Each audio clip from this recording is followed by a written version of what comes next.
My swanky new medieval platform shoes are done, and I am so pleased how they turned out.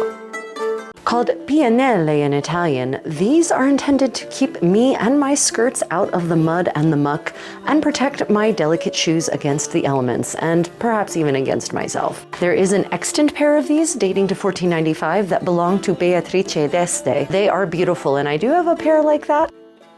But these are lower and were intended to be more generally useful on all terrain rather than just the flattish streets of 15th century Florence. They consist of a cork interior which gives them a little bit of padding and are completely covered in leather top and bottom.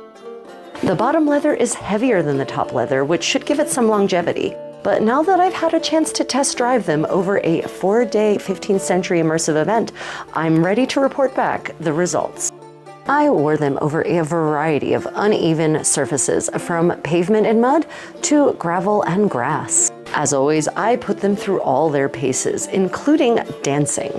They were super comfortable, and I had no problem doing even the most complex dance moves in them, which in my book is a win. Authentic 15th century dances, of course.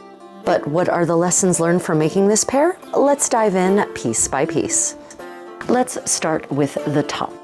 The straps were very comfortable, but they were a little loose to start with, and as anticipated, they became looser over the course of wearing. So we're going to have to cut them, narrow them down, and then stitch them back together. That's going to interfere with the beautiful pattern a bit, but I think it will be fine. And in any case, if anyone is looking that closely at my feet, they probably have a foot fetish. You can see here in this recording of me dancing how far forward my feet are in the shoes. This was after 4 days of wear and tear, which, as you know, if you're my clothes, that's a lot.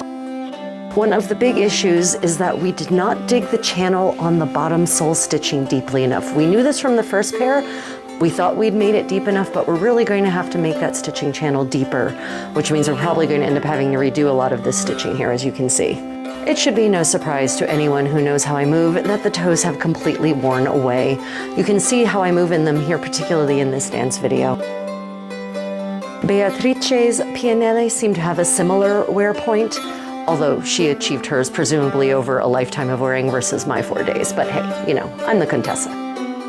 Overall, I am super happy how these turned out. They were comfortable, they did their job of keeping me out of the mud, and the broad base really allowed me to pretty much triumph over any obstacles.